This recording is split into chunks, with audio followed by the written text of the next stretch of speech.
Hello there. Thank you for stopping by Writing for Self-Reflection. I am your hostess with the mostest, Carolyn Von S. Vines. I have a question for you today. Are you at the moment struggling to make a decision because of guilt? Maybe you are working full time and you've got kids at home, and maybe your dream was to be a stay-at-home mom or dad, and you really want to make that change. But when you think about leaving your job for your family, that guilt comes up in the form of thoughts that say, yeah, but they really need me at work. If I leave, then they're going to struggle because they can't find somebody else.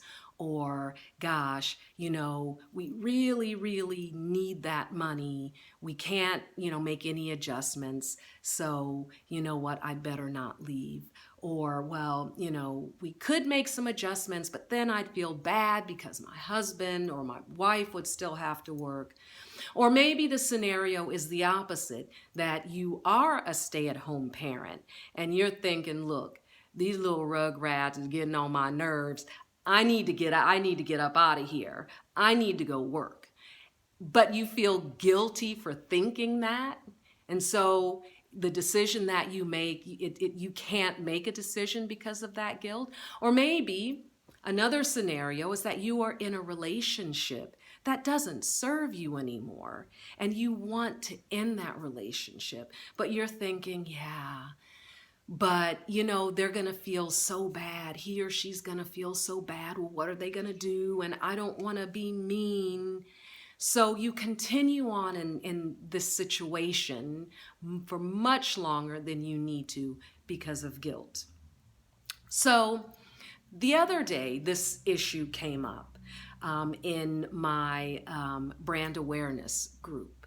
So I joined this online group called eBoss or e-branding or something like that, that is run by this dynamic young lady called Erin On Demand. It's fantastic so far. And so we had a Q&A the other day, and one young lady came on and was saying, well, I'm working full time, in a place, I've got great benefits, I'm making money, but what I really want to do is to start up my own business. And I'm in the process of doing that, and I'm finding that I would much rather be over here than be over here.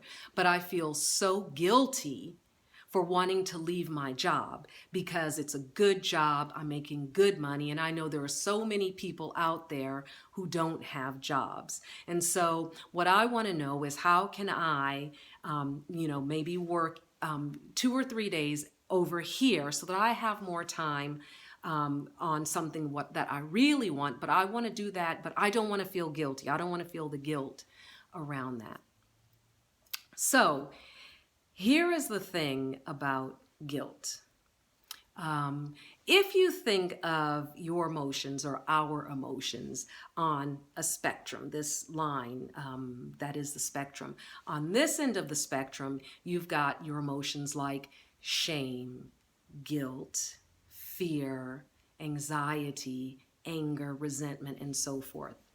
On this end of the spectrum, you've got those feelings of unconditional love. You've got feelings of joy, passion, excitement, eagerness, curiosity, effortlessness.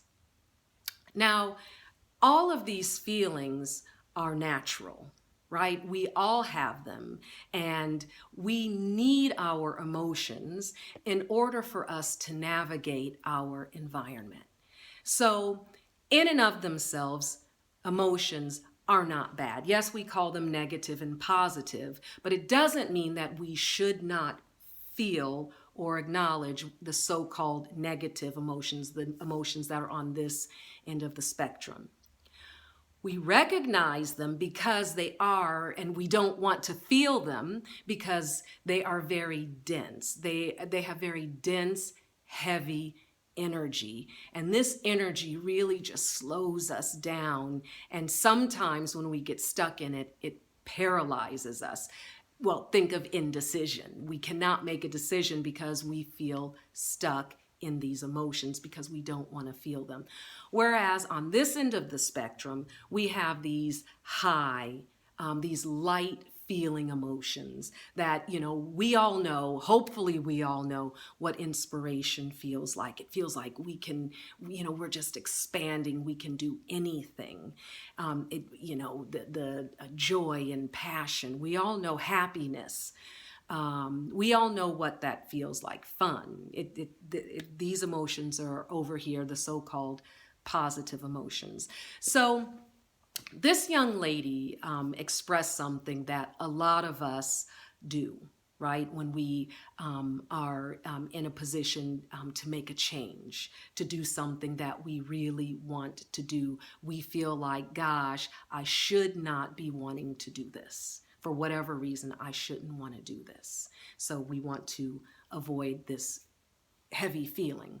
So in his pioneering book, Letting Go, The Pathway of Surrender, Dr. David Hawkins describes in great, wonderful detail the process of letting go of the underlying energy that these emotions come with. So all emotions have energy, and it's like I said, it either feels very heavy or it feels very light. And when we try to avoid feeling these emotions, it's like we're in a pressure cooker. If for anyone who's ever cooked with a pressure cooker, you know that you are not supposed to lift the lid until the food is done or the process is done. Because if you lift that lid, all that food's going to go all over the place. You're going to have to clean it up and you might get burnt. And this is what the emotions, the buildup of emotions feels like. This is why we don't want to feel it, because we feel like we are afraid that if we do go there and lift that lid, it's going to go, and we are going to have to clean up. So Dr. Hawkins says, well, actually what we want to be doing is just surrendering this energy. And he details this 5-step process. So first, you want to recognize what's going on, right? You want to understand. And I think a lot of us do recognize this guilt that comes up because that's how we know, we don't want to go feeling that. The second step in this process of surrendering is to acknowledge these emotions. Right? So again, instead of trying to eliminate it or avoiding it or ignoring it, we really need to acknowledge that it's there.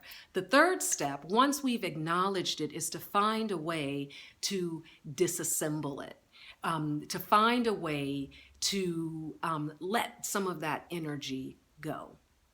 And then the last step is then the surrender, to let it go. So this is a process that you can't do it once and expect all of these built up emotions and feelings to go away. This is a process that you do need to do every single day whenever these emotions come up. So what does that have to do with writing for self-reflection?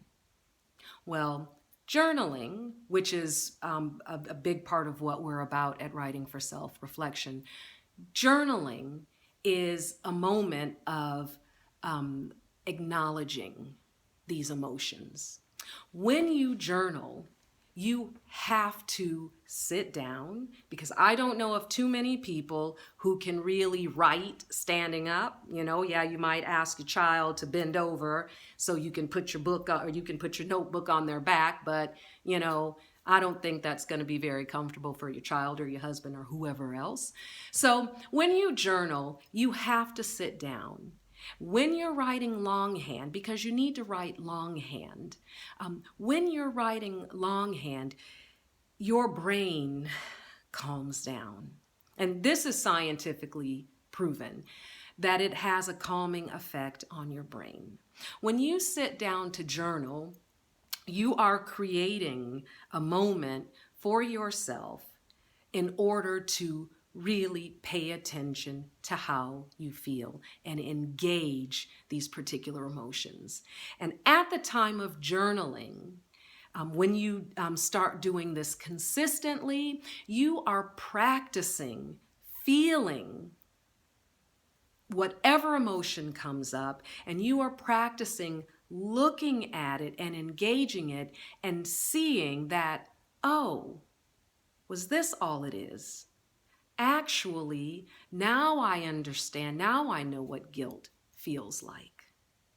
So that the next time you feel guilt, when you are away from your journal, your brain and your body will remember what you've done in your journaling and think, okay, well, that's just guilt. I get what it's feeling. It's just a feeling. So I can feel it and I can let it go. And then you can get on with the business of what you're doing in the moment.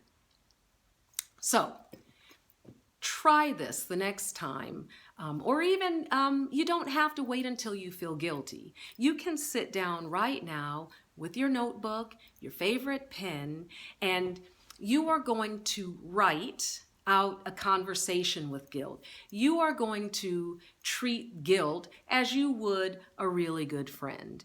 And this is what you might want to write. Girl, I told you I couldn't get together today.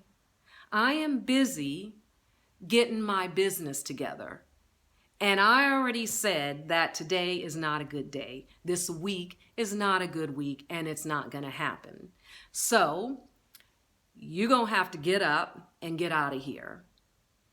I will call you tomorrow, guilt. I will call you tomorrow, and we will set a date for you to come back, and we can see what we're going to do. But for right now, you got to go. Or if you're on the phone, right now, I got to go. Bye. Push the hang up button. Do that.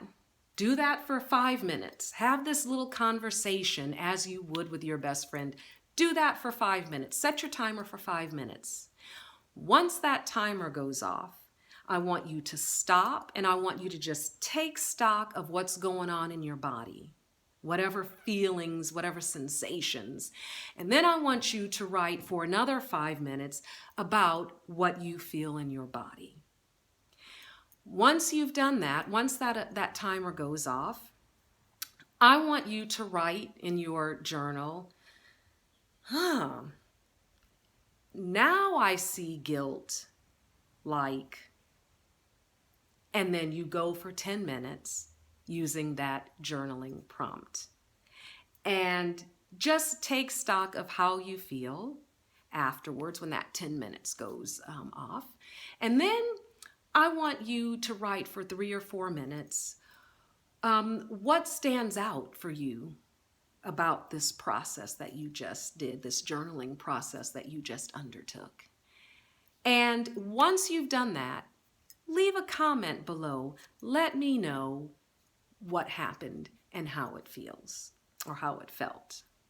So I hope that this is something that gives you a little inspiration to deal with guilt, to deal with your emotions in a very uplifting, positive way.